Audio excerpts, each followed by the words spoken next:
Ya, jadi kita untuk pertemuan kali ini kita akan membahas satu task di NLP yang populer yaitu information extraction. Ekstraksi informasi. Apa yang disebut dengan ekstraksi informasi? Apa input dan apa outputnya dan lain-lain nanti akan kita diskusikan di sini. Kita dilihat di sini di resources pertemuan untuk pertemuan kali ini yaitu information extraction. Ini ada beberapa referensi yang direkomendasikan, ada beberapa resources yang saya rekomendasikan. Di samping di sini ada dari buku yang sering kita gunakan yaitu Speech and Language Processing di bab 17 di sini ya. Ini jadi di sini ada relation extraction and event extraction. Di pertemuan ini kita membahas terutama relation extraction ya. Kemudian berikutnya kita lihat ada buku Einstein ya Information Extraction. Ini bukunya bisa di-download gratis yang resmi memang dari penulis versi draft yang sama seperti ini ya. Ini seperti ini. Maksudnya ini versi gratis dari penulis yang versi draftnya. Ini buku yang cukup populer juga, Einstein, relatif baru, artinya kalau di Speech and Language Processing udah ada versi 1 atau edisi 1, edisi 2, sekarang edisi 3, yang edisi 1, edisi 2 itu udah lama, sedangkan Eisenstein itu relatif baru. Ya. Kemudian ada juga dari Stanford juga ya, seperti halnya di sini dari Stanford. Ya, ini dari Stanford. Dan penulisnya juga sama yaitu dan Juravsky di sini. Di sini relatif udah lama, yaitu tahun 2012, jadi 11 tahun yang lalu. Tetapi dasar-dasarnya untuk information extraction ya dari sini. Maksudnya kita bisa belajar dari sini. Kita bisa belajar dari sini. Hanya berbedanya kalau untuk yang sekarang, termasuk untuk yang dari sini ya, berbedanya untuk speech and language processing yang ini versi yang terbaru, tulisan yang baru ya di sini ya itu di mana yang speech ya ini ya ya di sini bedanya terutama atau salah satunya yang penting adalah kalau yang baru di sini kita ada deep learning, kalau yang tahun 2012 belum ya, ini belum ada deep learning yang tahun 2012 ini. Ya kita ketahui deep learning di NLP itu digunakan utamanya atau yang intensifnya sekitar mulai tahun 2015-an, 2016-an, sekitar segitu. Ini yang akan kita diskusikan, kita menggunakan ini. Ya, kalian bisa melihat, menyimak baik itu penjelasannya ataupun slide-nya. Di sini adalah slide-nya. Ya, ini slide-nya ya. Yang tahun 2012 dari Coursera ya, ada Coursera untuk NLP. Nah, ini salah satunya adalah ini. Information extraction. Mana information extraction? Information relation extraction. Ya, nanti apa hubungannya antara relation extraction dan information extraction. Ya. Kalau information extraction itu lebih luas, artinya name entity recognition itu bisa dianggap sebagai ini information extraction ya. Ini information extraction. Information extraction itu mencakup name entity recognition, kemudian relation extraction. Ini name entity recognition kita udah bahas dan ini merupakan dasar untuk information extraction. Artinya relasi di sini adalah relasi antar entitas. Antar entitas termasuk entitas yang bernama. Ya. Ya, kita akan menggunakan ini nanti kita menggunakan slide itu ya, yang apa ini ya, relation extraction yang kita ambil dari sini, relation extraction ini. Ya, kemudian ada yang lain-lain.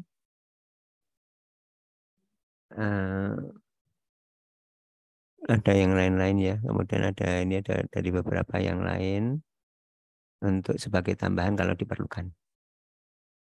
Nah, kita akan sekarang membahas tentang relation extraction dari slide yang 2012 tadi ya. Mungkin sedikit tambahan dari yang speech and language processing di tahun 2022 atau 2023. Oke, mungkin itu.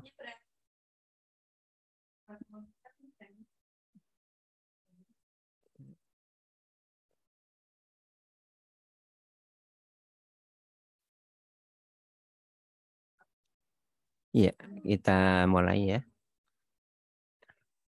Relation extraction atau ekstraksi relasi. Jadi diekstrak relasinya. Relation extraction ini, relation ini input atau output kalau kalimat seperti ini.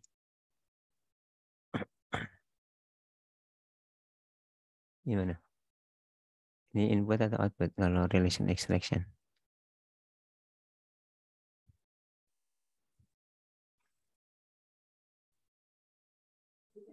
Sebentar saya sambil siapin daftar nama untuk diskusi ya.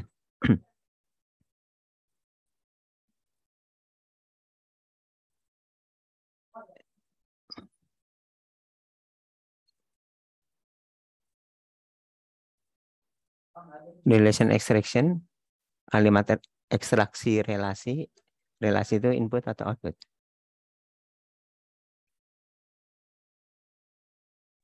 Apakah output, Pak? Ya, ekstraksi relasi. Tadi judulnya kan ekstraksi relasi ya dalam bahasa Indonesia ya. Ya, seperti ini saya lihatin lagi ya. Ya ini. Ekstraksi relasi. Relasi itu input atau output? Relation. Dari kalimat dari istilah ini. Tanpa kita harus tahu ininya ya apa tentang relation extraction, tapi hanya dari kata ini saja atau ya, dari istilah ini. Relation extraction. Relation itu input atau output? Input, Pak. Novel apa? Input atau output? Kurang jelas, maaf. Input, oke. Outputnya dari ekstraksinya itu. Oke. Novel ya. Oke, makasih ya Novel.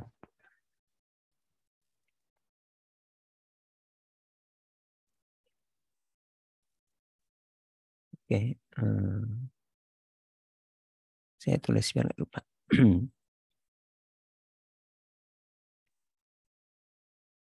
Oke, Novel.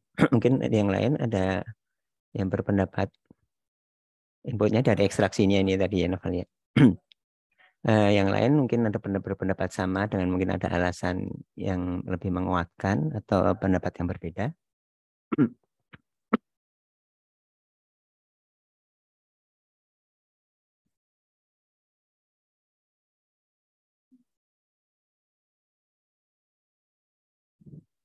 Gimana? Silakan yang sudah atau belum pernah. Silakan. Oke, kita lanjut ya. Ekstraksi relasi atau relation extraction, kemudian ada istilah-istilah lain yang populer di sini adalah learning, misalkan ada learning, misalkan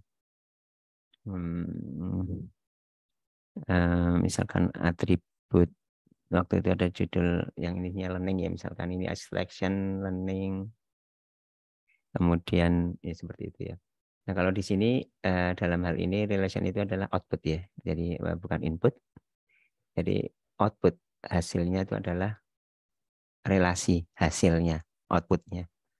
Ya, jadi hasilnya produknya adalah relasi. Ya. Kita lanjutkan.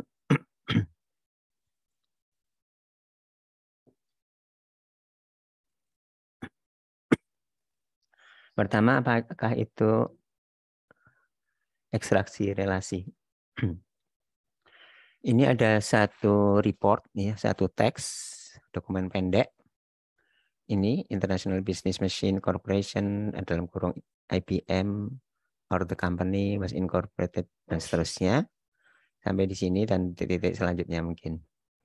Ya, ini adalah sebuah teks, sebuah dokumen, dalam hal ini sebuah report, company report. Ya. Kemudian kita mau ekstrak relasinya, relasi yang relatif kompleks. Ya. Jadi artinya ini adalah inputnya. Inputnya seperti ini. Ya. Kemudian outputnya adalah relasi yang di sini kompleks. Prosesnya ekstraksi. Ya, saya ulangi lagi. Inputnya adalah ini sebuah teks. Contohnya di sini sebuah company report. Kemudian outputnya adalah relasi. Prosesnya ekstrak. Jadi di sini diekstrak. Ya, istilah ekstrak itu dapat dikatakan ini adalah dari yang tidak terstruktur. Tidak terstruktur maksudnya ada dokumen-dokumen atau teks-teks inputnya itu tidak mempunyai antara teks satu dengan teks yang lain itu tidak mempunyai pola yang harus gimana gitu ya. Polanya harus misalkan harus bentuknya gimana, ini apa awalnya harus ada ini apa perusahaan, kemudian harus ada tanggal, kalimatnya mungkin harus aktif gitu, nggak ada, bebas saja pokoknya teks. Ya biasanya misalkan ya batasnya teks bahasa Inggris misalkan gitu, atau mau lebih bebas lagi juga nggak apa-apa. Ini artinya tidak terstruktur, diekstrak, ya diproses ekstrak menjadi relasi yang di sini contohnya relasi yang kompleks, yang ini terstruktur.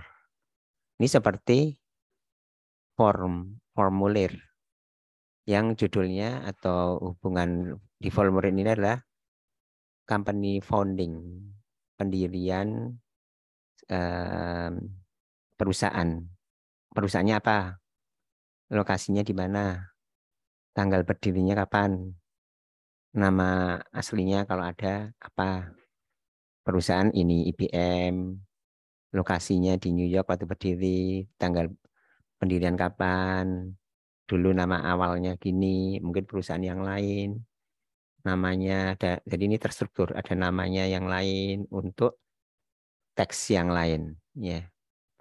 Untuk teks yang tentunya ada company-nya ya. Kalau nggak ada company-nya berarti kan dia nggak terekstrak relasinya.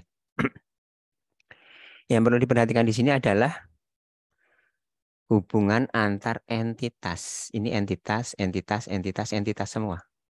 Entitas itu apa? Entitas itu pada dasarnya adalah noun phrase. Pada dasarnya adalah noun phrase, frase benda. Benda, benda, ini juga benda juga noun, ini juga noun juga. Jadi noun itu bisa yang seperti perusahaan, bisa juga seperti tanggal, lokasi. Kemudian ini adalah relasinya. Company-nya ini, lokasinya di sini, company-nya IBM, berdirinya ini. Ya, ini adalah jelas ya sampai di sini. Inputnya apa? Next, outputnya apa?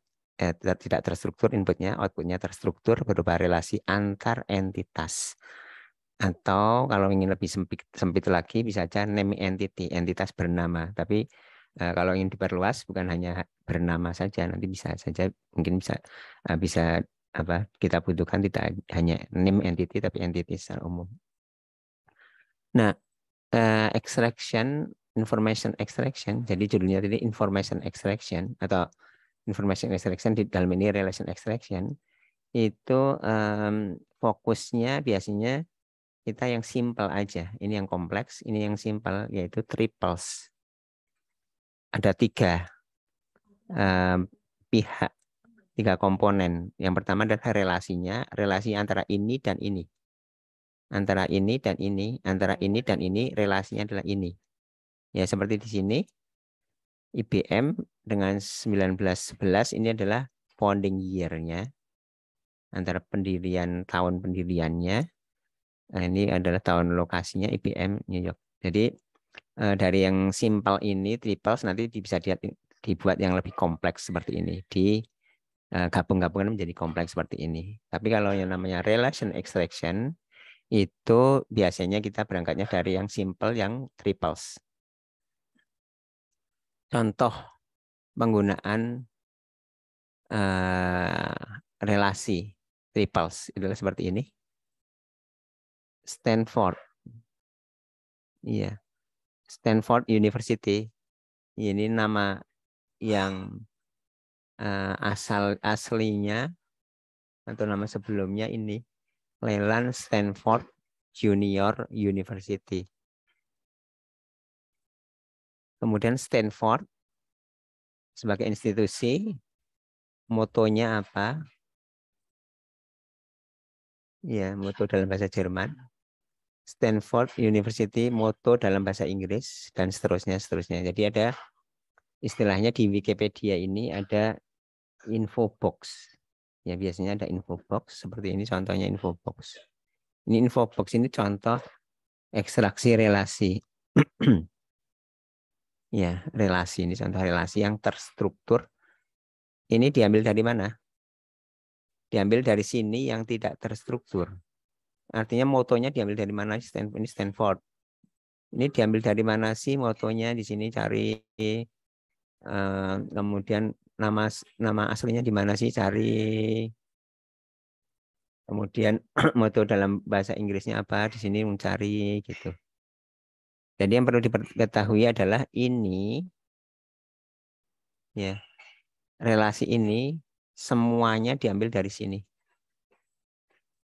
Maksudnya dari dokumen ini saja, tidak dari luar. Oh, tahu bahwa Stanford University, Leland Stanford Junior University sebagai nama aslinya itu diambil dari mana, berita mana, berita dulu atau apa enggak. Ini diambil dari sini semua. Ya, jadi mengekstrak dari yang tidak terstruktur, yang mungkin juga lebih lengkap ini di sini yang panjang lebar distrukturkan sebagai di sini Wikipedia info box. Ya, jadi di sini kita lihat contohnya. Ya, ini adalah Leland University atau ini nama lainnya ya.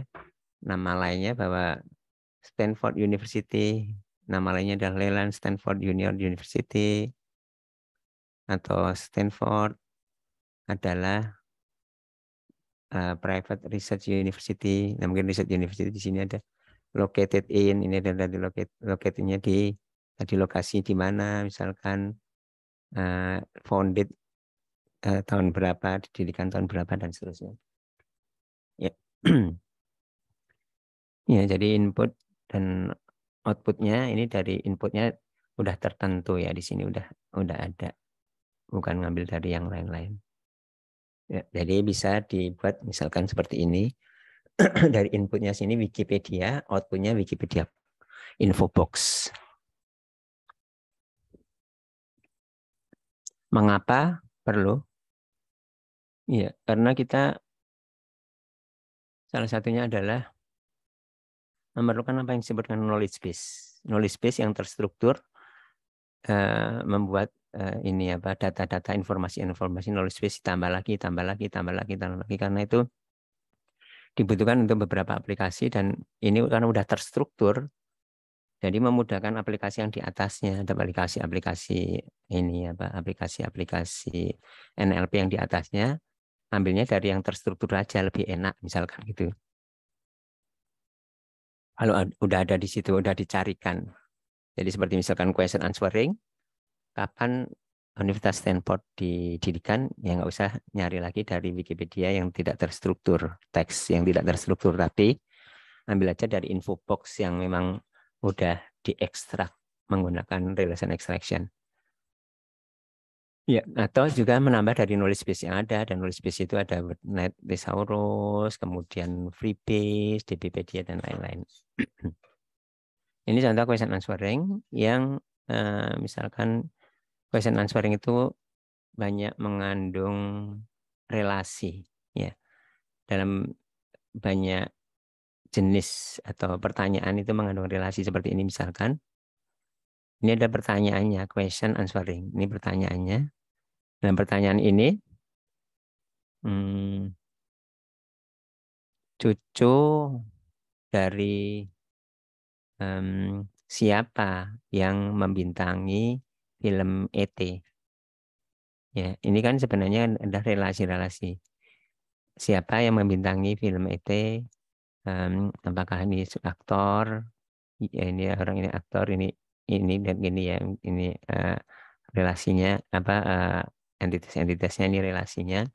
Ini entitas-entitasnya ini adalah relasinya. Seperti itu. Jadi ini dapat dikatakan 3 relasi, ya. Di sini ada 3 relasi, kemudian kita ingin mencari X dan Y.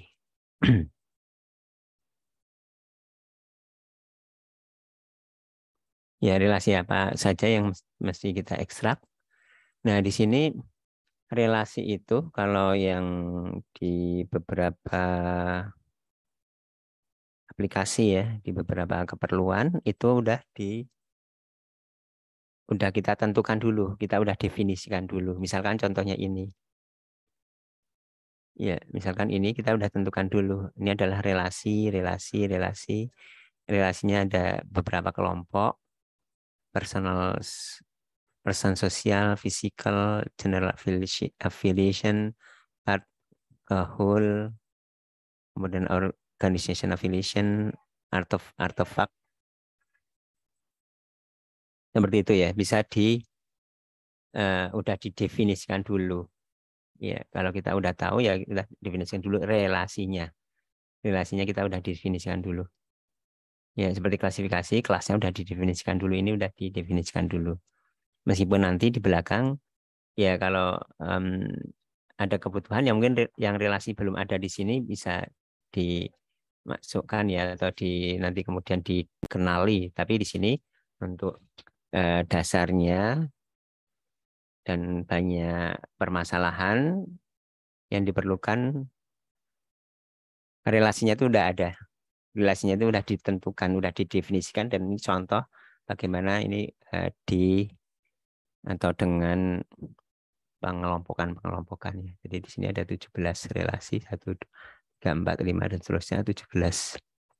Oke, ini cukup lama, 2008 contoh yang cukup lama. Kemudian ini contohnya, misalkan contoh untuk physical located. Ya, ini he located di sini, person located di satu tempat ya. Kemudian part of whole, seperti misalkan ini XYZ itu adalah induk perusahaan dari ABC.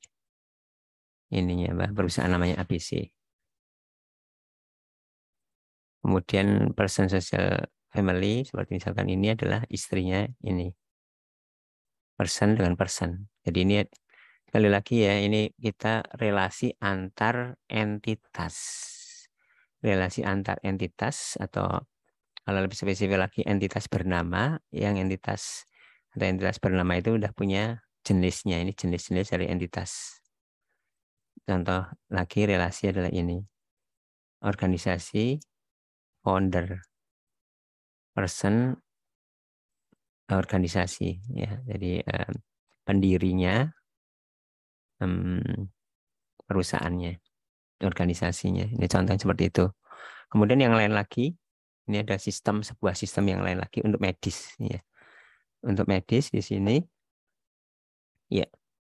Ini ada entitasnya, misalkan tipe entitasnya ada 134 untuk ini ya, untuk UMLS ini Unified Medical Language System.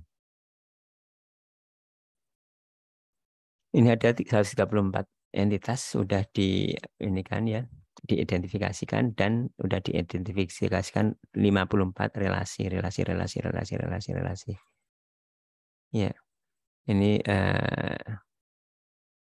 contohnya ini. Injury disrupts psychological function, bodily location, location of biological function, dan seterusnya. Ini untuk UMLS. Nah, ini contoh di UMLS, contoh kasus inputnya teks medical diekstrak. Ya, prosesnya ekstrak sini. Diekstrak ya menjadi relasi. Ini relasi ini adalah relasinya. Ini adalah entitasnya. Ya.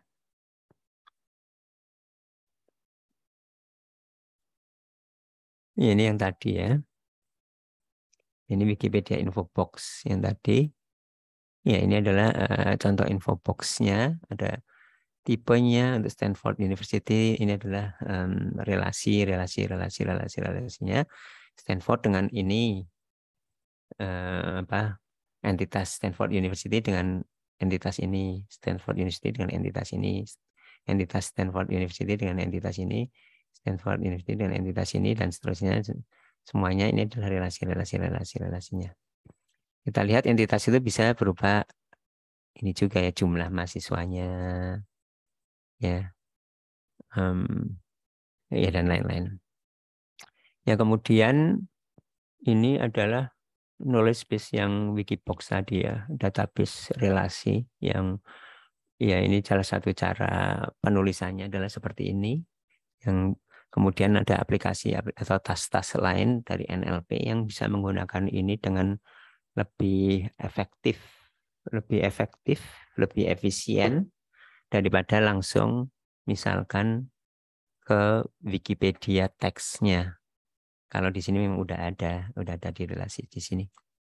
Seperti misalkan question answering untuk menjawab pertanyaan tentang Universitas Stanford, misalkan kalau udah ada di sini, misalkan contohnya nama aslinya, nama awalnya apa yang di sini udah ada di sini.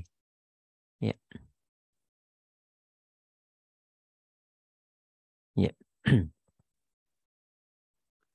Ini relasi dari tadi infobox Wikipedia itu dari Wikipedia teksnya. Ya. Ya, triples ya ini tadi yang Wikipedia infobox itu juga triples. Ya, contohnya triples itu di sini ada subjek, predikat, objek. Ini adalah relasinya, predikatnya antara subjek dengan objek. Ini adalah relasinya antara subjek dengan objek. Nah, kemudian misalkan digunakan atau ditambahkan untuk knowledge base di DBpedia. Ini DBpedia ini adalah dari Wikipedia teks jadi knowledge base DBpedia. Ya, DBpedia itu mengandung 1 miliar RDF triples ya. RDF triples tandanya gini. Dari dari Wikipedia bahasa Inggris ya. Yang ada juga freebase, ya, ada freebase, ada DBpedia, ada freebase, ini ada relasi-relasinya. Kemudian contoh lain penggunaan adalah ontological relation dari WordNet Thesaurus. Ya, WordNet Thesaurus. Ya, WordNet itu kita bisa lihat ya WordNet ya. Kita lihat di sini WordNet.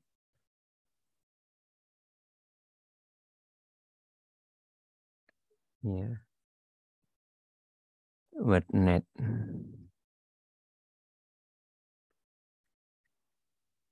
Search.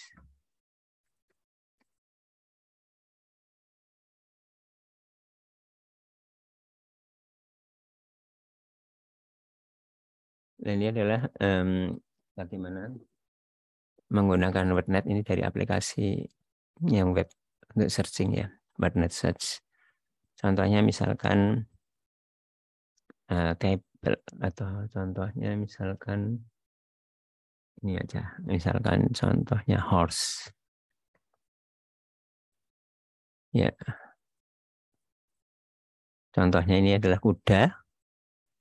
Nah, nanti WordNet ini mempunyai salah satu relasinya adalah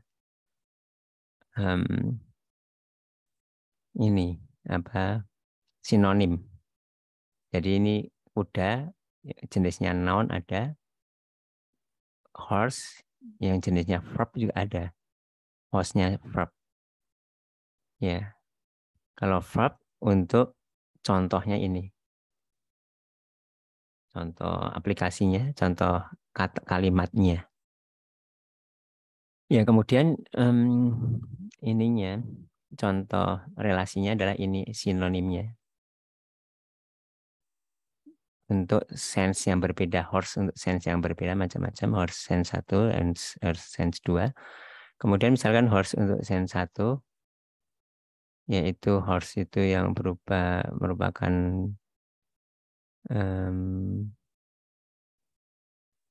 sebentar di sini.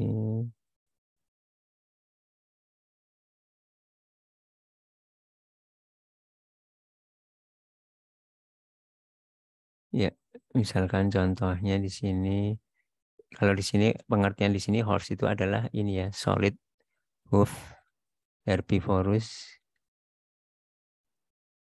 Ya,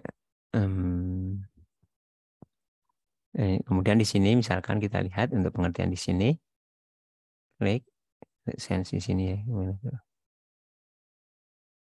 gimana ini? Oh, masih jalan.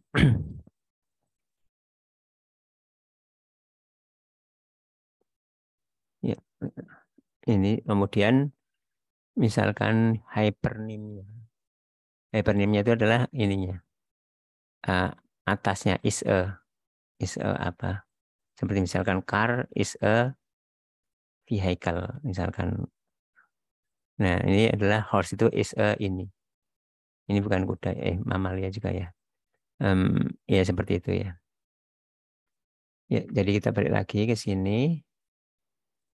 Ya, ini contoh tadi WordNet Thesaurus. Jadi kita katakan seperti tadi itu adalah sebuah thesaurus yang ya thesaurus. Ini adalah contohnya adalah is a. Contohnya ini adalah is a. Relasinya is a antara entitas dengan entitas. Ini is a, kemudian entitas ini dengan entitas ini is a. Ini kemudian is a lagi seperti kuda adalah apa, binatang apa, seperti kita kalau di pelajaran biologi apa namanya istilahnya, ada taksonomi tumbuhan, taksonomi mungkin binatang gitu ya. Ini contohnya seperti ini, kita mau mengekstrak untuk menambah ke WordNet atau juga ini apa instance of. Instance of itu adalah kota. Kota itu adalah misalkan ada San Francisco, kota itu adalah Bandung, kota itu adalah Garut, kota itu adalah Cirebon dan lain-lain. Ini instance-nya. Nanti name entities, ini adalah entities-nya. Ini name entity, entities-nya. Salah satunya adalah namanya instance di WordNet ini. Ya, ya sekarang bagaimana? Ya, ini topik berikutnya. Bagaimana membuat ekstraksi dengan handwritten rule atau pattern. Ya, jadi ya kita udah pelajari di mungkin seperti machine learning. Ya sebelum ada learning, ya ini kan ini learning di sini. Ya kita menggunakan handwritten. Ya, handwritten ini pertama handwritten, kemudian dua learning yang supervised, learning yang semi supervised atau bahkan nanti unsupervised dari web. Ada juga istilahnya bootstrap. Salah satu contoh bootstrap nanti sekalian saya kira udah mempelajari bootstrap di machine learning. Kemudian ada istilah namanya supervision yang distant.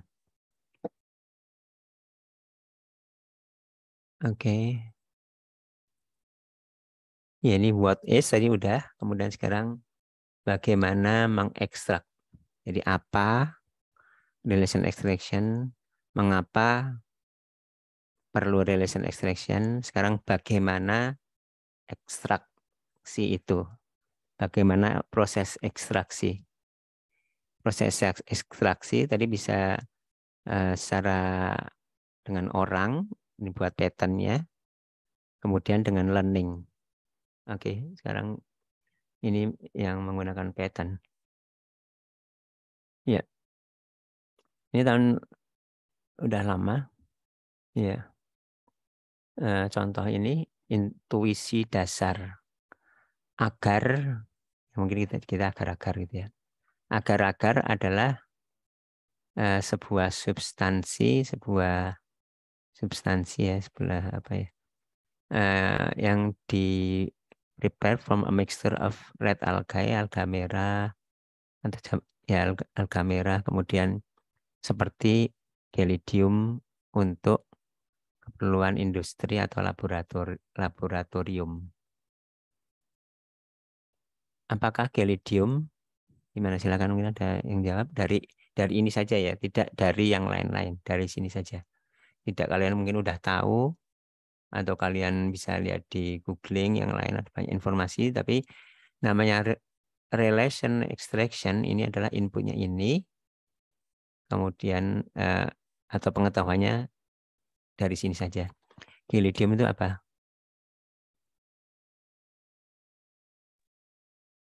Alga merah, Pak. Algae, Pak. Sebentar ya.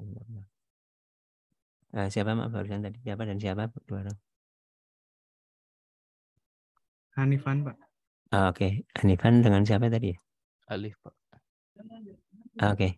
Ya, makasih ya Hanifan dan Alif.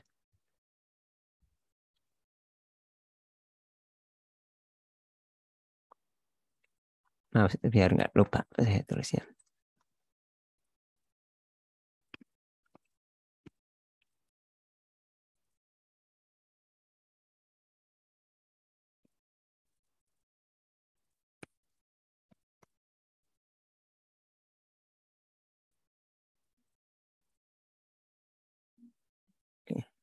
Alif, ini ya benar ya, Alif Rahmat ya.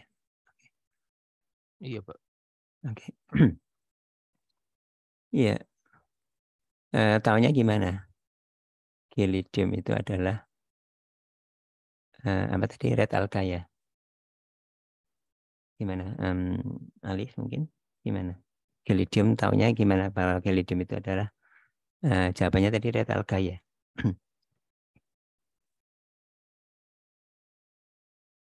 Gimana kok tahu, kok jawab seperti itu? Ininya apa? Dasarnya apa dari kalimat ini? Such as-nya, Pak. Oke. Ya, makasih ya. Iya, seperti ini. Ya. Jadi ini bagaimana mengekstrak is a, hubungan is a. Jadi gelidium is a red alga. Tapi di sini teksnya such as. Ya, jadi bisa such as Y gelidium such apa, red alga such as gelidium, such Y as apa, X or other Y gitu. Ini adalah is a. Ya, ini dalam bahasa Inggris seperti itu. Seperti Y termasuk X, Y khususnya X. Ini sebenarnya adalah relasi is a.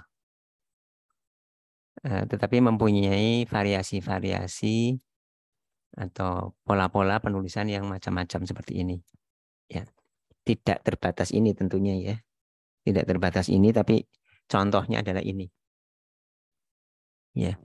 Jadi kalau menemukan seperti ini, artinya ya is a. Menemukan seperti ini, artinya is a. Menemukan seperti ini, artinya is a. Menemukan seperti ini, artinya is a. Jadi akan kita lihat nanti presisinya tinggi.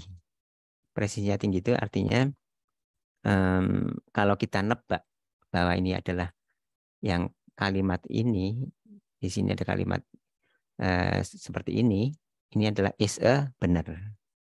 Tebakan yang benar. ada pola seperti ini, is a relasinya benar. Yang seperti ini is a benar. Dan ini, dan ini, dan ini. Artinya presisinya tinggi. Tebakan-tebakan kita itu benar. Tapi nanti akan kita lihat di slide-slide selanjutnya bahwa nanti kita lihat bahwa recall-nya bisa rendah. Recall rendah itu artinya sebenarnya tidak terbatas ini saja. Orang mau berkreasi atau membuat variasi-variasi yang lain. Mungkin variasinya tidak begitu umum. Untuk menyatakan is a tidak terdeteksi dari daftar yang kita deteksi di sini. Daftar yang kita deteksi adalah misalkan atau kita kenali adalah seperti ini.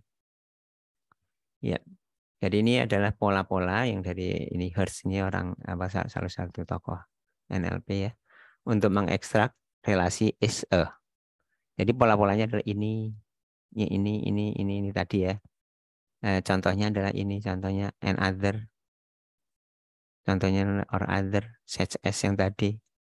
Such as, including, especially. Ya. Ya, kemudian juga di sini juga kita menggunakan entitas-entitas jenisnya di sini, jenis-jenis. Kalau located itu adalah jenis organisasi, location, founded itu person, organization, person founded organization. Kalau cures ininya relasinya artinya drug itu meng-cures atau mengobati penyakit apa gitu. Jadi artinya menggunakan rules. Kalau tadi menggunakan pattern itu menggunakan rules, yang di sini adalah jenis-jenisnya. Ya. Ini adalah rule-rulenya. Rule untuk spesifik jenis entity tertentu. Ini masih hand written ya. Jadi artinya kita mencoba membuat ini pattern atau rule aturan ya. Ya, kita bisa berangkat dari contoh kasus seperti contoh kasus tadi, kemudian lebih digenerikan jadi ya, contoh kasus misalkan nama orang, nama lokasi, nanti kemudian ini berarti nama organisasi, nama lokasi. Nah, kemudian digenerikan menjadi organisasi, tidak organisasi tertentu, contoh kasus, kemudian digenerikan seperti ini. Jadi menjadi lebih generik, lebih kaya gitu ya. Kemudian tidak harus name entity ya, tapi juga bisa entities. Kalau name entities itu adalah entitas bernama. Drug itu bukan name entity, tapi kalau misalkan contoh kasus obat, ya obat misalkan nama obat, nah itu adalah satu jenis drug. Tapi ini adalah umum, termasuk juga ini disease. Ya. Ya, contohnya seperti ini. Ini contoh bisa relasi-relasinya.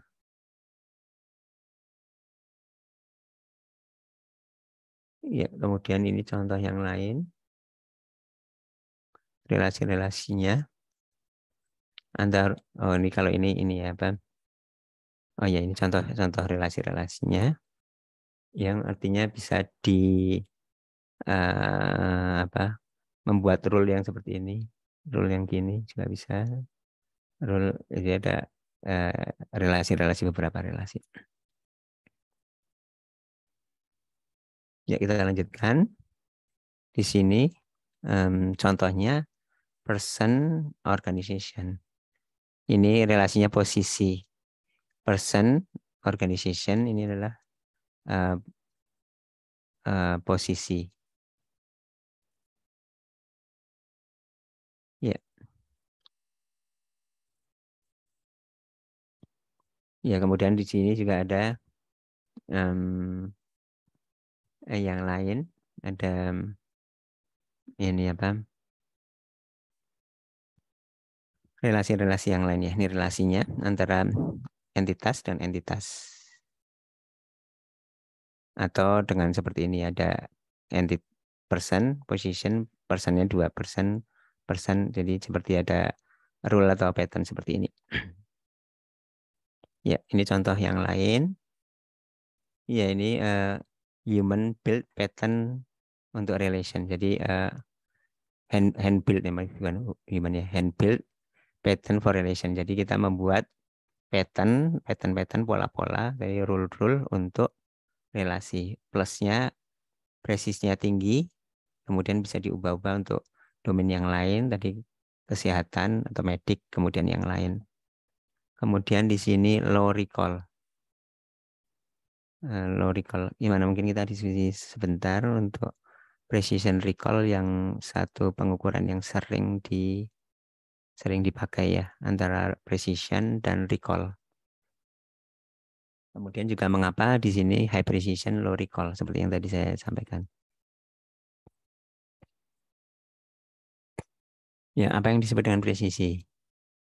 Mungkin ada yang ini bisa menjelaskan singkat, bisa googling atau ChatGPT.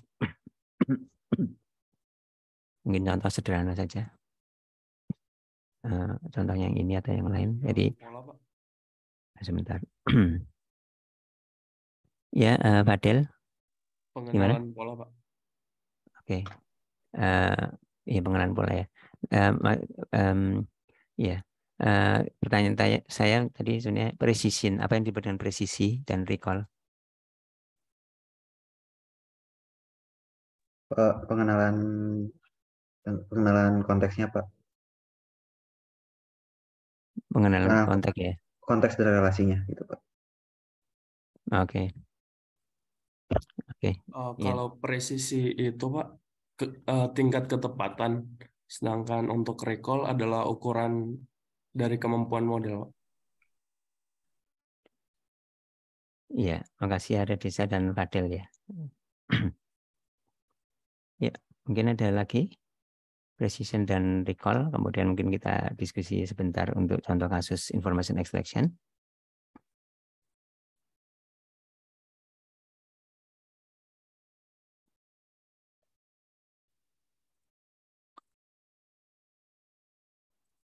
Ya, Radesa dan Fadel sudah saya catat ya. Kemudian yang gimana? Yang lain?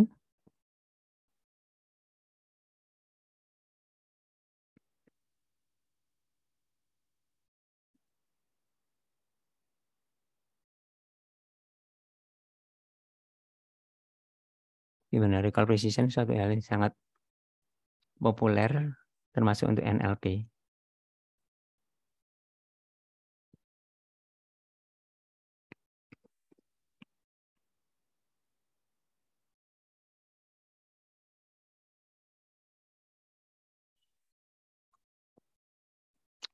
Gimana?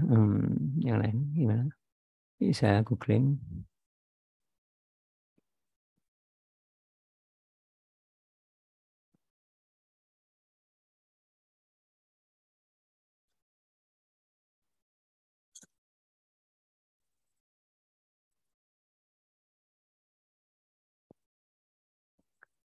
Ya, Nazia atau yang lain. Oke, mungkin kita lihat ya tadi ya contohnya di sini recall dan precision. Idealnya dua-duanya tinggi, tapi biasanya antara precision dan recall itu trade off ya. Kalau precision tinggiin, recallnya biasanya menurun. Recallnya tinggiin, nanti presisinya menurun. Ya, kemudian kalau nilai rata-rata juga ada. Rata-rata namanya rata-rata harmonik istilahnya. Ya, recall dan precision ya seperti itu. Mungkin sekilas kita diskusikan ya.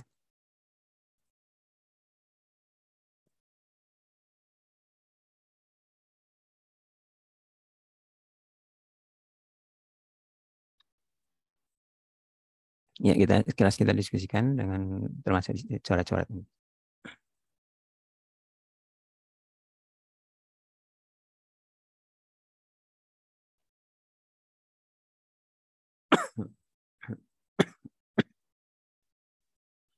Ini dengan hand build istilahnya ya. Hand build secara umum ya, hand build secara umum sebenarnya, bukan hanya untuk relation extraction ya.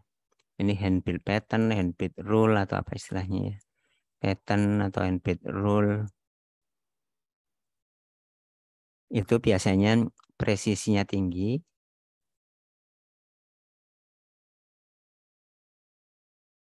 recall-nya rendah. Biasanya seperti itu ya. Ini kurang ideal dalam arti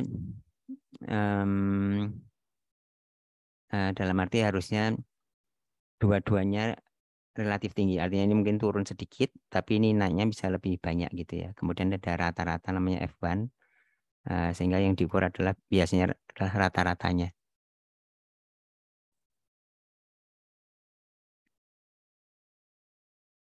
Ya, contohnya kalau yang tadi di sini untuk presisi dan recall ya, contoh kita tadi itu kita lihat contohnya.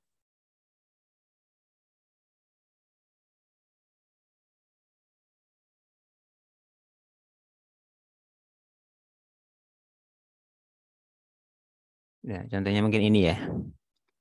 Ini adalah pola-pola yang diidentifikasikan oleh manusia, hand build. Ya. Ini presisinya bisa tinggi. Presisi tinggi itu artinya, ya, kalau kita, mungkin saya ulangi tadi sebenarnya udah. Kalau kita mempunyai ini,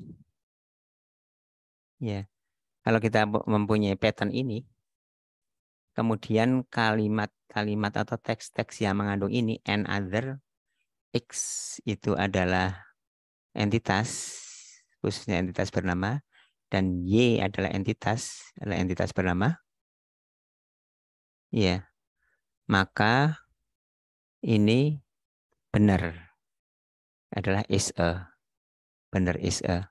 Jadi kita ingin menghitung recall precision dan recall precision dulu ya. Precision is a, precision sebuah relasi. Nanti kita akan lihat juga ada slide yang mengukur performansi atau akurasi untuk relation extraction itu dari per relasinya. Relasi ini di sini relasi ini disebutkan adalah relasi is a. Kalau kita nemui seperti ini relasinya is a. Oh ya benar, relasi is a. Ketemu kata yang lain yang ada ininya kita sebut atau kita diidentifikasikan bahwa itu adalah relasi is a. Oh ya benar. Ada kalimat yang lain yang mengandung and other, ini adalah X dan Y yang lain, entitas-entitas yang lain, oh benar. Dan seterusnya. Artinya banyak benarnya, mungkin presisinya tinggi. Akurasi dalam hal ini istilahnya adalah presisi. Presisi itu artinya yang dibagi dengan yang ditebak. Ya. Bagi dengan yang yang ditebak dibagi yang benarnya, maaf. Yang ditebak dibagi dengan yang ditebak di sini, kemudian dibagi dengan apakah dia relasi is a. Ya. Jadi kalau kita lihat ya di sini, kita bisa lihat di sini. Ini misalkan ini adalah hasilnya atau outputnya ya, output. Bahwa ini adalah entitas ini dengan entitas ini adalah is a, ini adalah entitas apa misalkan 1 dengan entitas 7 untuk ini tentunya untuk kalimat kata di teks tertentu ya, is a juga. Jadi ini misalkan kita ingin melihat akurasi. Nah, kalau recall precision dari is a dulu per relasi is a. relasi is a. Ini artinya kita lihat akurasi di sini kita precision dulu. Akurasi ini adalah akurasi istilah umum ya, ini adalah istilah orang awam ya sebenarnya salah. Precision. Kemudian ada entitas yang lain. Entitas yang lain. Is lagi entitas yang lain. Entitas yang lain. Ya, artinya dari sebuah teks yang banyak di sini ada mungkin di sini gini aja. Dari teks ini ada is teks ini ada is teks ini ada is ini satu teks satu inputnya per inputnya ini ya. Oh ini benar ada. Jadi ini adalah presisi yang kita tebak. Yang misalkan kita tebak ini adalah berapa banyak yang kita tebak. Misalkan ada 70 is a ya. Ya. Yang benarnya berapa? Yang benarnya adalah 65. Ini adalah jumlah tebakan. Jumlah tebakan. Ya, ini adalah jumlah tebakan yang benar. Tebakan yang benar. Ini adalah precision. Nah, sampai di sini ini jelas. Presisi adalah jumlah tebakan ini yang benar. Jadi kalau kita analogi sederhananya, kalau kita misalkan melempar dart gitu ya, dart atau mungkin panah gitu ya, kan ada presisinya ini yang misalkan kalau masuk ke dalam sini itu dianggap bagus misalkan ya, kalau di sini jelek ya, berarti artinya jumlah lemparan yang tepat ya. Ya, jadi ini jumlah lemparan kan, presisi kan jumlah lemparan ya. 70 lemparan yang tepat. Jadi presisinya 65 bagi 4 70. Ini adalah analoginya dengan lemparan seperti itu. Ini adalah presisi. Ya. Analoginya seperti itu. Kemudian kalau recall kalau recall itu adalah berhasil memanggil, istilahnya mungkin ya, istilah kasarnya ya. Merecall. Yang di sini adalah jumlah yang seharusnya. Ini jumlah yang ditebak. Sama seperti presisi, di sini presisi, atasnya sama jumlah yang ditebak. Ditebak dan benar ya. Ditebak dan benar. Ini jumlah yang ditebak. Jumlah yang ditebak is berapa? Precision. Ya, dari jumlah yang ditebak itu 70, yang benar 65. Ya. Tapi sebenarnya misalkan jumlah yang ditebak 70, tapi sebenarnya di sini jumlah is itu ada berapa? Di jumlah seharusnya adalah jumlah seharusnya is harusnya ada ekstrimnya, misalkan. Harusnya jumlahnya ada 150. Ya, jumlah yang ditebak hanya 70. Ya, berarti recall itu adalah jumlah ditebak yang benar yaitu 65. Sama ya di sini ya, 65. Jumlah ditebak yang benar ini 65 sama ya. Tapi bagi yang seharusnya, jadi banyak yang miss. Banyak yang tidak terdeteksi. Banyak yang tidak tertebak. Sehingga di sini ini contoh presisinya tinggi ya 65/70 tinggi. Tapi recall-nya rendah, ini 65 yang ditebak dan benar, tapi sebenarnya 150. Dari 150 yang ditebak hanya 70 aja. Ya ini rendah. Nah gitu, mungkin jelas maksudnya. Jadi balik lagi yang ke sini, contoh kita, ya. Ini bukan hanya di sini aja, tapi secara umum ya, kalau manusia itu biasanya presisi tinggi, recall rendah. Ini ditebak ini, kita mengidentifikasikan pola-pola. Kalau seperti ini is kalau seperti ini is kalau seperti ini is kalau ada pola seperti ini is kalau ada pola seperti ini is kalau ada pola seperti ini is presisinya tinggi. Ya, ini banyak benarnya kalau seperti ini banyak kan is mungkin yang seperti ini yang tidak is itu sangat sedikit. Tapi ya, tapi karena orang itu tidak hanya ini saja untuk menyatakan is, mungkin ini banyak yang is seperti ini, orang menyatakan banyak orang menggunakan ini, banyak menggunakan ini, banyak menggunakan ini, banyak menggunakan ini, banyak menggunakan ini, banyak menggunakan ini. Tapi ada juga yang sedikit menggunakan apa, sedikit menggunakan apa, tapi banyak yang kecil-kecil, maksudnya sedikit digunakan, tapi banyak sehingga miss, sehingga terlewat, sehingga recall-nya rendah. Ya gitu ya. Jadi presisi dan recall ini satu pengukuran yang sangat populer, satu pengukuran yang sangat penting, banyak digunakan, bukan hanya di NLP, tapi di NLP banyak digunakan. Ya, ya seperti itu ya. Mungkin sebentar, maaf ini baterainya mau habis.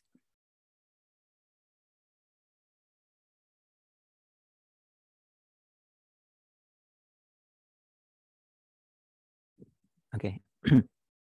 Ya, nah gitu ya. Jadi untuk tas-tas yang lain, baik NLP ataupun yang bukan NLP, recall precision banyak. Oke. Oke, kita lanjut. Ya, ini plus minus untuk yang hand build. Plusnya high precision, salah satunya, minusnya low recall.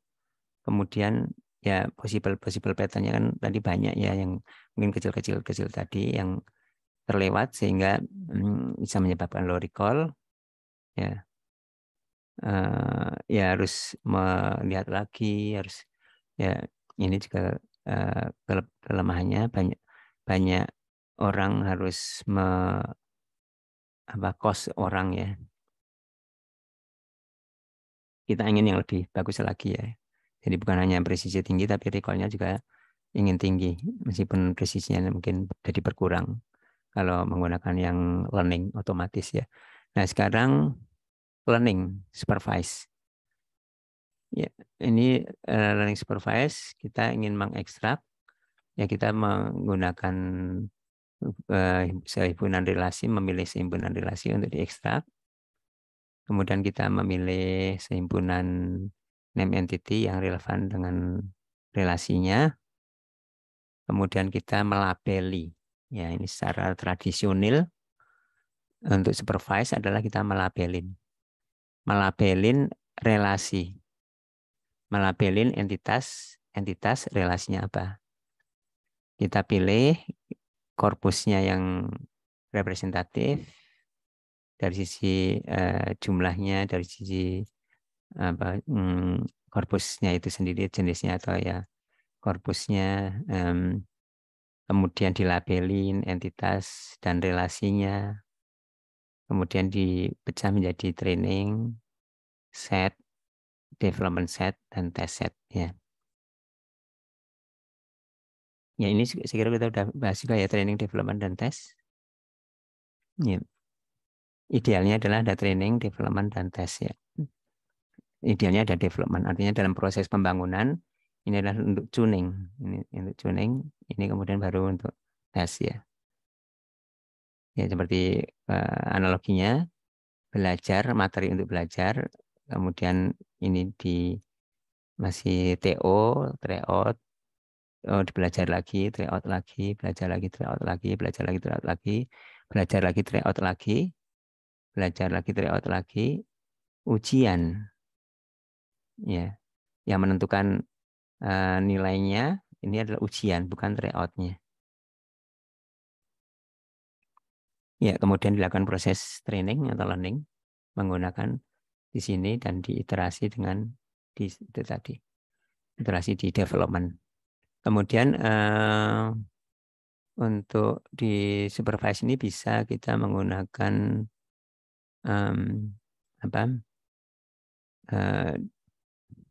langkah seperti ini. Yang pertama adalah untuk mencari semua pasangan name entity, artinya tidak ditentukan jenisnya. Ya, kemudian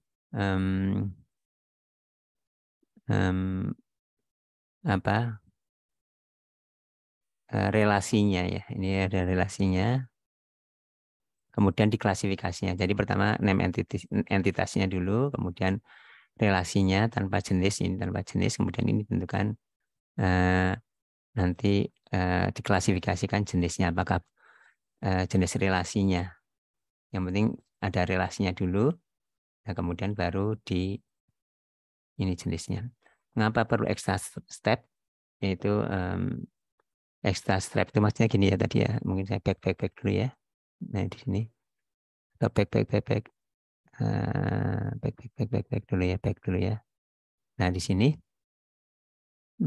ya di sini misalkan antara entitas dengan entitas ada relasi. Tapi relasi apa? Nah itu step berikutnya. Relasinya adalah is a, misalkan gitu. Jadi ada 2 step. Step pertama pokoknya ada relasi. Pokoknya ada relasi, itu step pertama. Kedua, relasinya apa? Itu yang step kedua. Nah ini seperti itu tadi. Mengapa perlu extra step? Artinya nggak langsung, kenapa langsung ditentukan jenisnya? Ya, ini ada kemungkinan bisa lebih baik hasil akhirnya karena bisa lebih cepat. Kemudian fitur-fiturnya bisa berbeda antara task pertama yang pokoknya ada relasi, kemudian subproses kedua yang menentukan jenisnya. Fitur setnya bisa berbeda. Ya. Ini contoh yang tadi ya, jenis-jenis relasi. Nah ini contoh mengklasifikasikan relasi antara 2 entitas dalam sebuah kalimat ya. Ini adalah entitas 2 kata, entitas 2 kata. Perlu diingat lagi bahwa kita menentukan relasi hanya dari sini saja, dari teks ini saja, tidak dari informasi sumber-sumber yang di luar ini, dari Wikipedia, dari internet, dari pengetahuan kita yang lain, tapi hanya dari sini saja. Ya. Ya, ini relasinya apa? Ya. Apakah family, atau citizen, atau tidak ada, atau employment, atau yang lain mungkin. Ya, kemudian untuk itu di supervised learning, khususnya supervised learning yang neural deep learning, itu perlu fitur. Ya, kita perlu fitur. Fiturnya apa? Nah, fitur salah satunya adalah jenis fiturnya untuk relation extraction adalah word feature. Kata, fiturnya kata ya. Ya, fiturnya kata, misalkan contohnya seperti ini. Mention-nya, mention itu penyebutannya ya. Ya, mention-nya adalah teksnya ini, mention kedua sebagai entitasnya. Ya, pertama adalah fitur yang jenis kata itu adalah head word, word yang head, word yang utama. Ya, word yang utama ya. Jadi di sini American Airlines itu apa? Head word-nya. Ini satu hal yang dasar di linguistik dan kita juga pakai istilah head word atau kata intinya. Ini ada 2 kata American dan kata Airlines. Kita pilih American atau Airlines, kata intinya. Atau dengan pertanyaan, American Airlines itu American atau Airlines? Airlines. Silakan. Oh ya, makasih ya Fadil ya. American Airlines adalah airlines, maka di sini adalah airlines head word-nya. Tim Wagner ya kalau di orang barat ya ini adalah ya yang nama family name-nya Wagner. Seperti itu. Jadi word fitur yang pertama adalah yang fitur yang jenis word adalah head word-nya. Ya. Kemudian yang berikutnya adalah back of word dan bigram. Back of word itu adalah kata-kata semuanya. American Airline, tim, Wagner, kata-kata back of word ya ini ya bukan entitas ya word. Nah kemudian bigram, kebetulan ini bigram semua ya 2 gram kata 2 gram kata kebetulan 2 gram. Kalau misalkan 3 seperti misalkan mungkin ya Moh, Arif, Bijaksana ya. Moh, Arif, kemudian Arif Bijaksana sendiri Moh Arif Bijaksana gitu seperti itu. Ya, kemudian word atau bigram di sebelah kiri dan kanan dari mention 1 dan mention 2. Artinya entitas 1 dan entitas 2 yang kita ingin cari relasinya. Nah, ini sebelah kiri dan kanannya. Untuk mention 2, sebelah kirinya adalah spokesman. Sebagai fitur lagi, kita ekstrak kita ini sebagai fitur, ini sebagai fitur. Untuk fitur-fitur itu untuk supervised learning ya. Jadi kita ingat, mungkin saya gambarkan secara sederhana. Ya, untuk sekali lagi untuk supervised learning, terutama pra deep learning. Maksudnya mengapa pra deep learning? Karena fitur set, himpunan fitur untuk deep learning itu biasanya tidak begitu urgent untuk diekstrak, di engineer karena mau otomatis. Ada salah satu kelebihan dari deep learning itu ya. Jadi karena deep learning itu cenderung end to end prosesnya, deep learning inputnya n atau input outputnya dari n ke n, tidak perlu dicari fiturnya diekstrak fiturnya. Nah, kalau yang supervised learning, yang deep learning perlu fitur engineering. Nah, contohnya kalau kita gambarkan di sini, tabel gini, ini adalah instance atau data pertama untuk data training ya. Training dan testing sama aja, training, development, testing sama aja. Ini data 1, data 2, data 3, dan seterusnya. Ya, data di sini artinya di sini adalah teks ya. Misalkan di sini teks itu adalah dokumen tadi, report atau apa dokumen yang lain. Nah, ini fiturnya, fitur 1, fitur 2, fitur 3, fitur 4, dan seterusnya. Yang itu juga dibagi-bagi tadi adalah fitur yang word, yang kata, kemudian fitur yang jenis yang lain. Ya, karena kita ingat bahwa untuk teks ya, atau untuk NLP secara umum, ya, NLP itu terutama teks, itu kita menggunakan ini ya, kita menggunakan algoritma standar seperti misalkan klasifikasi dan lain-lain. Tapi kalau ya klasifikasi dan lain, ini kan klasifikasi kan, supervised learning. Nah, ini misalkan prosesnya seperti ini. Nah, ini adalah sebuah data di sini. Ini direpresentasikan dengan ciri-ciri atau fitur ya, fitur atau ciri bahasa Indonesianya, lebih bahasa Indonesia adalah ciri atau atribut. Artinya yang mewakili ini dengan apa saja. Nah, itu tadi ada macam-macam ya. Kita lihat itu adalah salah satu penelitian adalah bagaimana mencari himpunan fitur yang bagus untuk kasus tertentu, himpunan fitur yang bagus untuk relation extraction, misalkan seperti itu.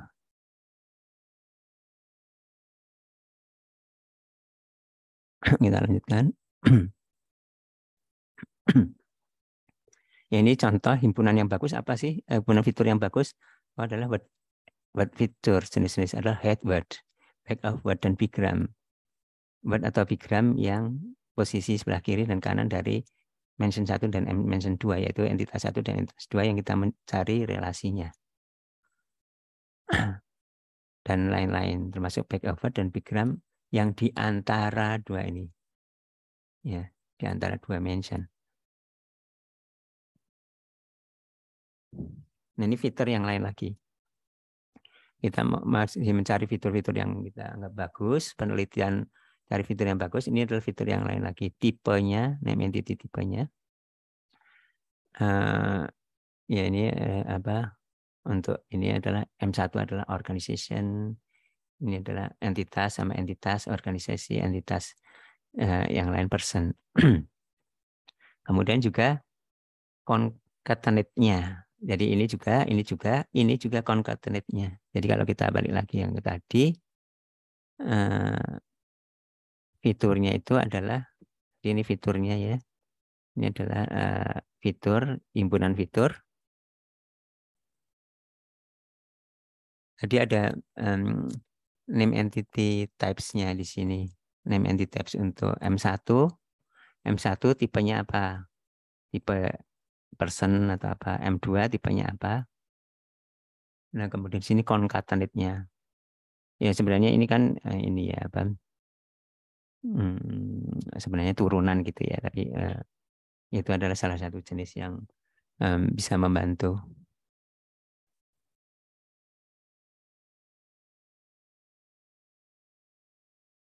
Ya, kita lanjutkan. Dan yang lain-lain termasuk misalkan ini pronoun nominal ininya apa? Postnya, batas space-nya. Ya, ini adalah batas space-nya. Ini parse fitur. Fitur yang tadi word ini fitur yang parse. Kita akan pelajari tentang parse nanti. Ini untuk sintaktik chunk sequence. Ini ada frase-frase, ini termasuk frase. NP non phrase atau verb phrase. Kemudian nanti ada kita buat pohon di dalam sini kita buat pohonnya itu di sini NP yang naik ke sini nanti ada buat pohonnya ke sini kan nanti sentence ini pohonnya gini, ini adalah NP dan seterusnya ya, NP kemudian ini NP misalkan. Oke. Kemudian ada parsing yang lain disebut dependency. Ya, dependency itu match itu dependency antara airlines dengan Wagner. Kemudian ini adalah intinya salah satunya yang sering misalkan di sini adalah ada predikatnya. Nah, kemudian di sini yang lain lagi, fitur yang lain lagi adalah gazetteer, daftar. Kita buat daftar aja di sini. Daftar hubungan keluarga dicari. Kemudian daftar negara, daftar yang lain-lain, daftar provinsi, misalkan di Indonesia, daftar aja. Jadi kita ingat kita berbicara supervised learning perlu fitur-fitur. Nah, fiturnya jenis ini, fitur jenis ini, fiturnya macam-macam, fiturnya ini fitur kelompok fitur, fiturnya ini ada macam-macam fiturnya. Ya, dari sebuah input dicari fiturnya apa saja sih di sini. Oh, entity 1 yang mention 1 tipenya organisasi, head-nya airlines. Ini adalah entity type-nya pers ini ya. Entity 2 ya. Ini person, kemudian entity 2 head, Wagner, concatenate-nya di org pers, concatenate. Jadi ini adalah entity type, word base di sini dan lain-lain. Oke, kemudian classifier-nya sendiri apa? Nah, classifier-nya ya classifier biasanya classifier yang standar. Maksudnya tidak khusus untuk teks, tidak khusus untuk apalagi relation extraction. Ya. Jadi ini ada klasifikasi.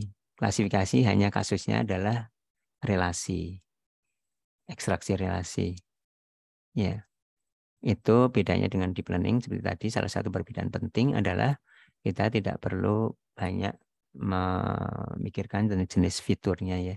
Meskipun deep learning bisa menggunakan fitur yang tadi disebutkan di sini juga bisa, tapi maksudnya tidak harus, biasanya tidak. Ya, nanti kita lihat yang untuk deep learning secara sekilas. Kemudian ada training, kemudian proses tuning seperti belajar, TO, tryout, sehingga perlu kita perlu belajarnya yang kurangnya apa, materi mana, subbagian apa, belajar, tryout, kemudian kita kurang apa. Ya kalau misalkan bentuknya pohon, contoh jelasnya kita bikin pohon keputusan. Oh ini dites menggunakan yang ini udah ada ininya ya, developer set itu ada kuncinya ya. Oh ada yang salah di sininya, atau pohonnya di ranting di sebelah sini dipangkas, kemudian seterusnya di sini dites lagi, masih di dalam laboratorium istilahnya mungkin gitu ya, atau di dalam kalau kalian konsultan masih di dalam, belum dirilis ke sini ke klien misalkan gitu ya. Ya di sini atau masih belum ujian ini ujiannya, ujian UTS, UAS misalkan. Nah, ini adalah precision recall F1. Precision yang tadi recall F1. F1 itu adalah rata-rata, tapi rata-rata harmonik. Ini namanya rata-rata harmonik. Di mana rata-rata harmonik itu intinya adalah kalau sebuah precision, ini kan ada dua. Precision atau recall yang anjlok, ya rata-ratanya jadi anjlok. Tidak dibagi dua aja. P plus R bagi dua, tapi 2PR bagi P plus R. Artinya ya tadi itu. Kalau precisionnya 0, berapa sekecil, recall-nya tinggi, ya misalkan presisinya 0,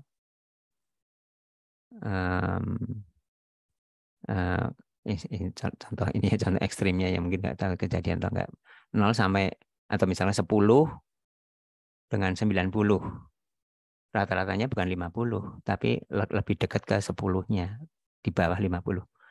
Nah, itu rata-rata. Kemudian precision itu adalah atas, ya. Jadi untuk sebuah relasi, itu yang diekstrak dan benar, outputnya dan output itu benar, ini sama. Outputnya dan output itu benar. Itu berapa? Sama ini ya. Ya, sama. Hanya bedanya di sini adalah jumlah yang diekstrak. Jumlah yang diekstrak berapa? Kalau contoh kita tadi, kalau dengan hand build ya, dengan manual, ini relatif sedikit, sehingga di sini angkanya jadi besar, P-nya besar. Nah, kalau di sini adalah gold-nya, yang benarnya, emasnya yang benarnya, atau ground truth-nya istilahnya, yang benarnya. Jadi kalau presisinya tinggi tapi recall rendah, artinya banyak. Sampai di sini mungkin ada pertanyaan. Oke, kita lanjutin dulu nanti sebelum kita barangkali ada diskusi. Ya, summary untuk supervise. Ya, supervised learning bisa menggunakan SVM, tadi naik Bayesian dan lain-lain. Akurasinya bisa tinggi, terutama akurasi yang precision tadi ya. Jika antara training dengan yang digunakan nanti di realnya, yaitu di tes itu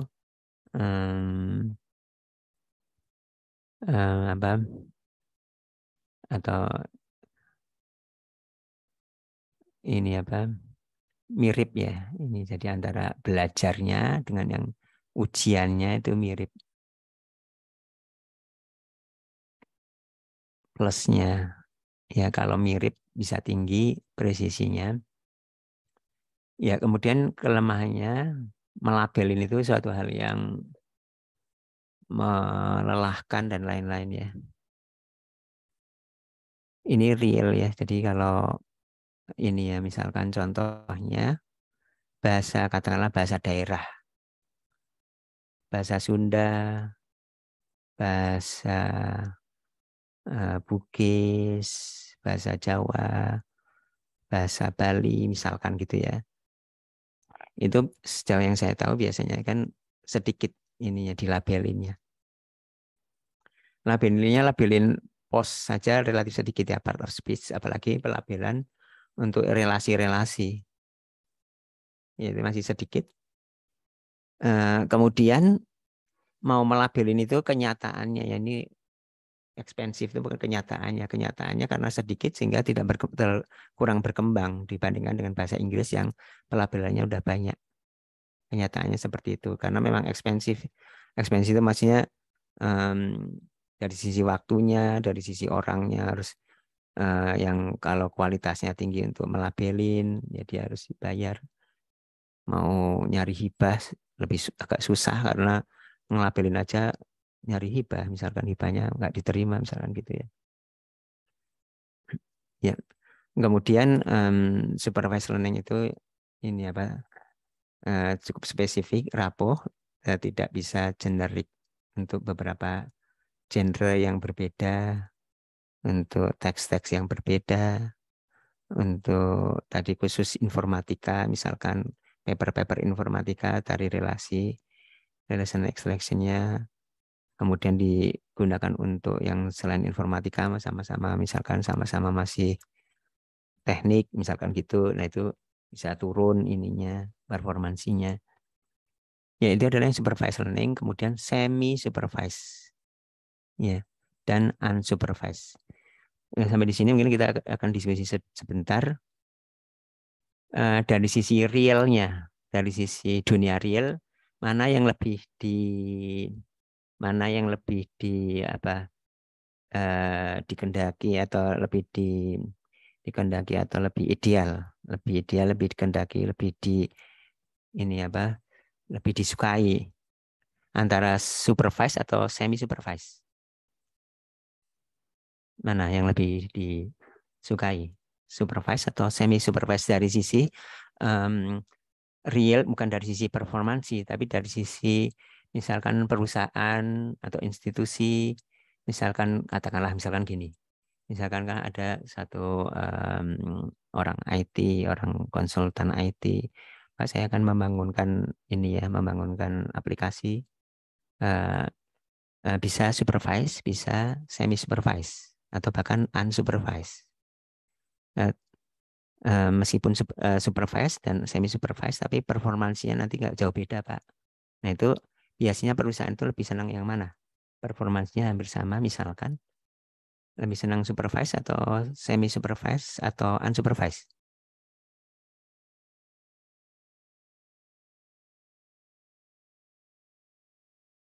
Silakan. Mungkin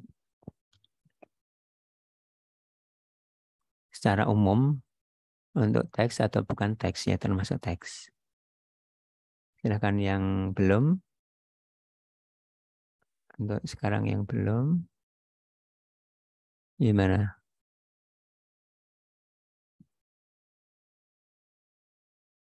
Mana yang disukai, supervise atau semi supervise? Kalau performansinya tidak jauh beda.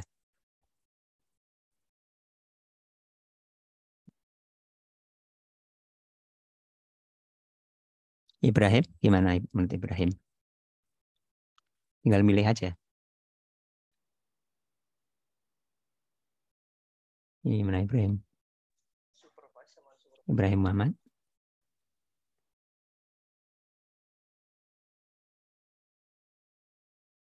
Iya.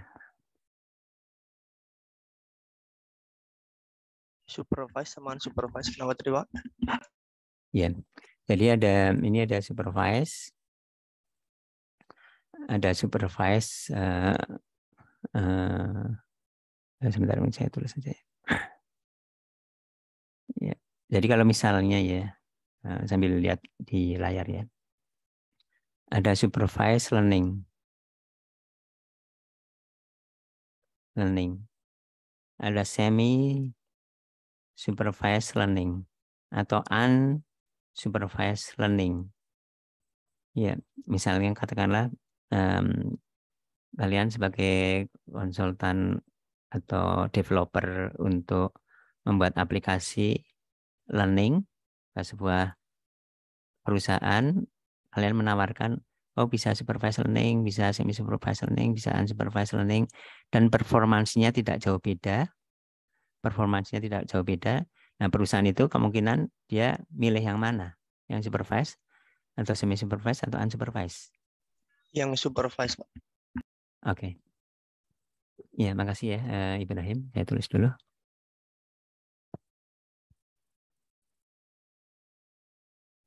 Oke. Oke, sudah saya tulis. Kemudian yang lain? Ya. Kalau dari saya yang unsupervised, Pak. Oke. Wesley ya. Unsupervised. Ya, makasih Wesley. Kemudian yang lain?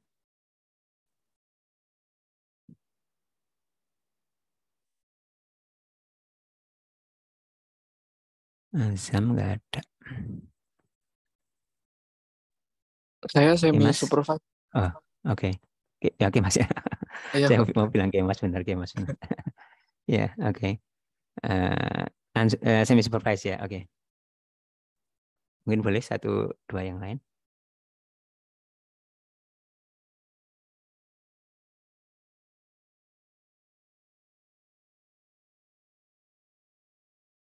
Devila ada nggak ya?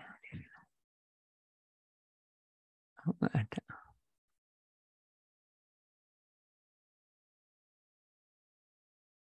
Oke, Siva.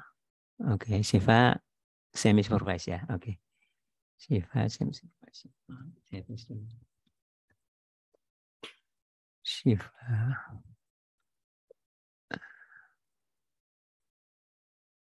Oke, Siva saya tulis dulu. Supervised. Zalfa. Oke. Zalfa supervised. Oke. Oke, mungkin ya kita diskusikan ya. Balik lagi di sini dulu ya, whiteboard dulu. Jadi ada supervise, misalkan ini ya contohnya aja ya. Ada supervise, ada semi supervise, ada unsupervised, tapi performasinya nggak jauh beda-beda. Itu mana yang diperlukan, mana yang lebih disukai ya oleh yang punya ini ya, yang punya ini ya, yang kliennya lah istilahnya gitu ya. Ya, ya. Sebelum ini komentar saya di awal ya, bahwa apa yang disebut dengan supervise, apa yang disebut dengan semi supervise, apa yang disebut unsupervised, ya semi supervise itu adalah fully labeled trainingnya fully labeled, ada semua label itu maksudnya hand label, atau ya kalau di NLP ya, kalau di NLP karena yang paling tahu itu adalah manusia sehingga adalah dilabelin oleh manusia. Ini adalah label, semua dilabelin. Ini semi, sebagian dilabelin, sebagian ini tidak dilabelin. Ya, artinya tanpa diajarin, ini harus diajarin. Supervise kan ada supervise harus diajarin. Seperti kalau misalkan analoginya, katakanlah mungkin analoginya ya, misalkan mahasiswa harus diajarin, fully benar-benar diajarin, ada supervisornya, ada pembimbing tugas akhir. Pembimbingnya harus aktif di sini. Benar-benar pembimbing yang bagus, yang aktif, bimbingannya aktif. Kalau ini ya kadang-kadang aja bimbingan, kadang-kadang enggak. Jarang-jarang bimbingan. Kalau ini nggak pernah bimbingan, mandiri aja. Ya, yang paling canggih kan yang di sini ya. Artinya sistem yang tanpa bimbingan juga bisa. Karena tadi sudah disebutkan bahwa labeling itu adalah yang expensive, mahal. Ya, apalagi harus melabelin banyak. Sehingga biasanya kalau ini performasinya jauh lebih tinggi dibandingkan yang semi supervised ya. Dan lebih tinggi lagi dibandingkan apalagi yang unsupervised. Jadi ini paling tinggi biasanya, ini lebih rendah semi supervised, ini lebih rendah lagi yang unsupervised. Biasanya gitu. Tapi kalau contoh kasus saya tadi kan kalau performansinya mirip-mirip misalkan, berarti yang di jawabannya adalah yang unsupervised, karena artinya tidak perlu ngelabelin lagi, mau nambah data ya datanya udah relatif banyak, tidak usah labelin orang-orang yang ekspensif ya. Nah, kita lihat di perkembangan deep learning seperti misalkan ya, atau secara umum machine learning secara umum, atau kalau sekarang deep learning. Nah, deep learning itu sekarang kebanyakan itu adalah supervised learning. Tapi arah ke depannya diharapkan ya semakin sedikit, artinya semi supervised learning, atau lebih canggihnya lagi kita mau unsupervised learning. Arahnya itu, future-nya itu unsupervised learning. Untuk deep learning secara umum termasuk deep learning sekarang. Ya, salah satu future-nya itu bagaimana tanpa harus pelabelan. Ya, jadi artinya kita menuju unsupervised learning tanpa dilabelin. Seperti contohnya di sini. Misalkan yang relation extraction.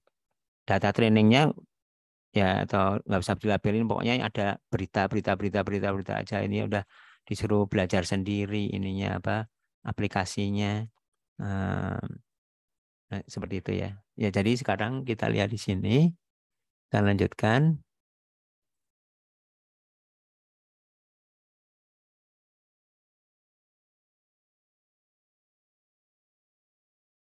Ini lebih susah lagi. Ya, resikonya kemungkinan besar lebih rendah performansinya. Ya, recall precision-nya lebih rendah. Unsupervised lebih susah lagi. Ya, lebih susah tapi maksudnya artinya untuk mengembangkan ke bahasa, misalkan ke bahasa daerah yang masih sedikit labelnya jadi bisa jalan gitu ya. Nah, kalau dipaksakan supervise ya nggak jalan karena nggak ada labelnya, misalkan gitu atau sedikit labelnya. Oke, kita lanjutkan. Nah, ini semi supervise itu tadi semi supervise itu sedikit. Ini seed. Seed itu adalah bibitnya ya. Berdasarkan bibit atau istilahnya istilah ada bootstrap yang kalian sudah pelajari. Bootstrap atau ensemble secara umum ensemble. Bootstrap pendekatan untuk relation extraction. Artinya menggunakan bibit aja, sedikit aja, semi supervise aja. Tidak ada training, hanya ada sedikit. Bisa kita sebagai trainingnya. Ya, ya ada presisinya sangat sedikit, tapi petanya presisinya tinggi, tapi petanya sedikit ya. Contohnya yang tadi ya,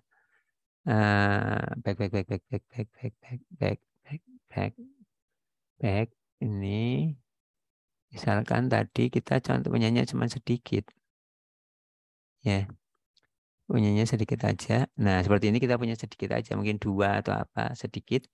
Gimana cuma yang sedikit itu kita gunakan. Ya. Ya.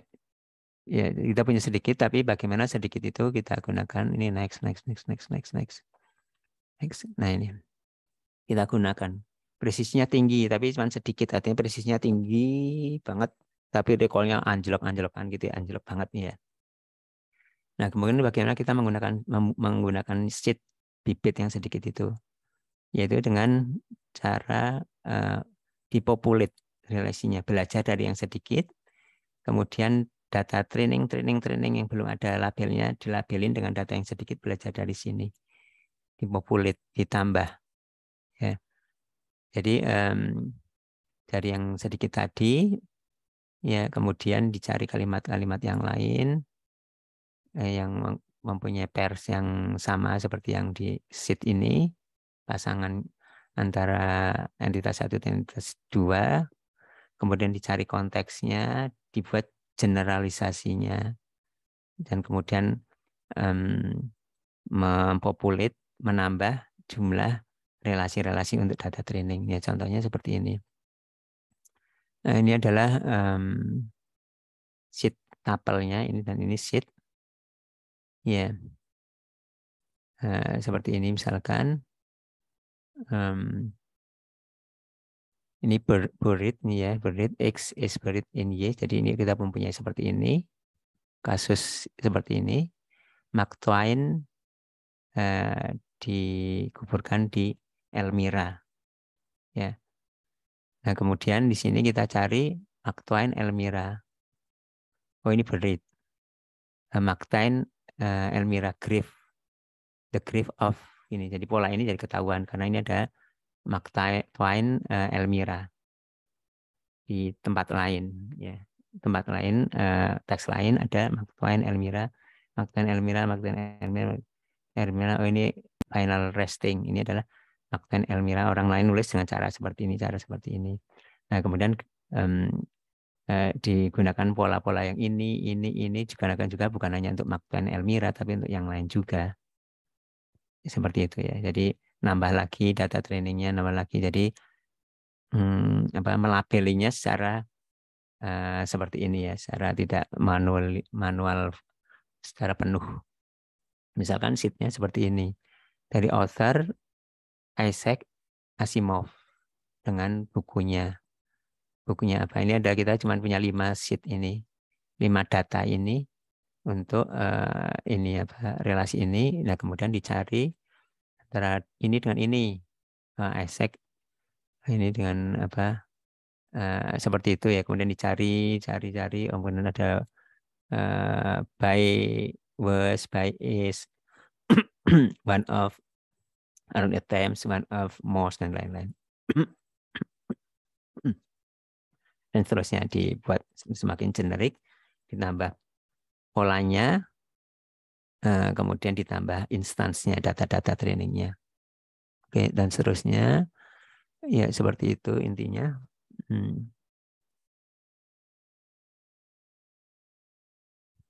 Jadi menggunakan secara iteratif ya seperti itu contohnya ya. Kemudian kedua, distant supervision. Ini supervision yang distant ya, menggunakan misalkan knowledge base yang lain ya. Ya, misalkan di sini ini kombinasi antara bootstrap dengan supervised learning. Artinya kalau tadi bootstrap benar-benar bootstrap, itu hanya mengandalkan dari iterasi nambah lagi. Kalau di sini bukan hanya dari iterasi bootstrap ditambah tambah terus yang relasinya diekstrak relasi, tapi di sini kemudian digunakan supervise ya. Jadi di sini supervision menggunakan supervise, tapi dengan awalnya sheet yang tadi ya. Ya, jadi digunakan untuk data training dan kemudian digunakan untuk supervised learning. Ya, seperti itu. Istilah distant supervision. Jadi ini distant supervision itu seperti supervised classification, ya, menggunakan fitur yang kita pilih atau kita identifikasikan dengan knowledge yang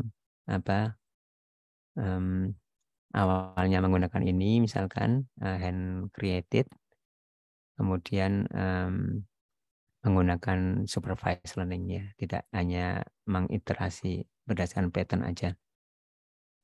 Tapi juga distant itu seperti supervised, tapi juga seperti unsupervised, di mana datanya cuma sedikit, banyak sekali yang tidak berlabel. Nah, ya, tapi juga seperti unsupervised, tidak sensitif ke genre tertentu. Ya, seperti misalkan ini pertama setiap relasi, misalkan born in, kemudian setiap tuple artinya setiap instansnya dari born in ketemu di sini, ketemu ini, nambah data training, kemudian di sini dicari dengan ini untuk born in, kemudian dicari teksnya dicari, kemudian fiturnya diekstrak, ada fitur yang macam-macam tadi ya, ada fitur parse, fitur word, fitur yang lain-lain tadi, jenis kelompok-kelompok fitur, kemudian di training biasa. Oke. Menggunakan fitur-fitur tadi. Kemudian berikutnya unsupervised itu istilahnya open information extraction, di mana di sini tidak ada list relasinya, tidak ada daftar relasi. Tadi kan kita lihat relasi ada berapa belas relasi yang kita sudah tentukan. Kalau di sini enggak. Di sini tidak ditentukan relasinya, jadi open.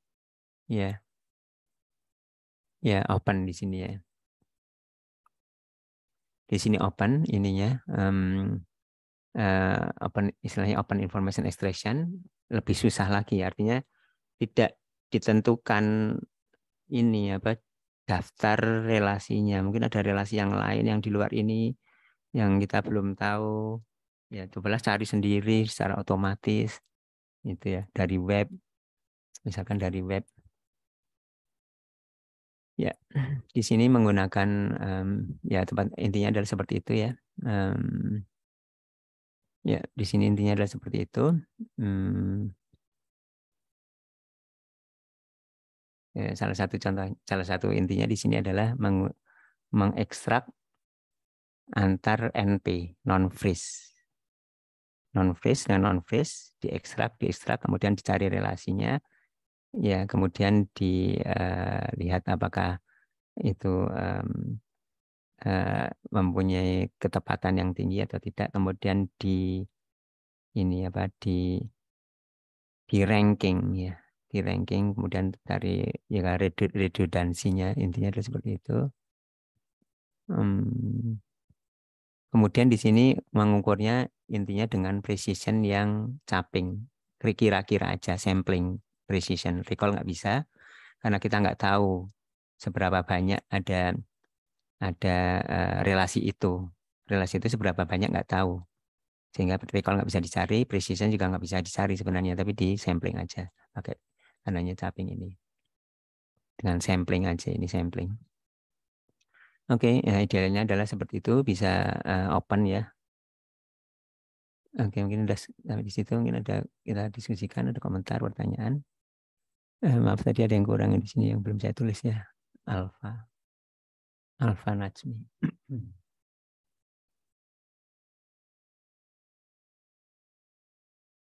Oke. Ya, sebelum kita tutup mungkin ada komentar, pertanyaan. Yang belum siapa?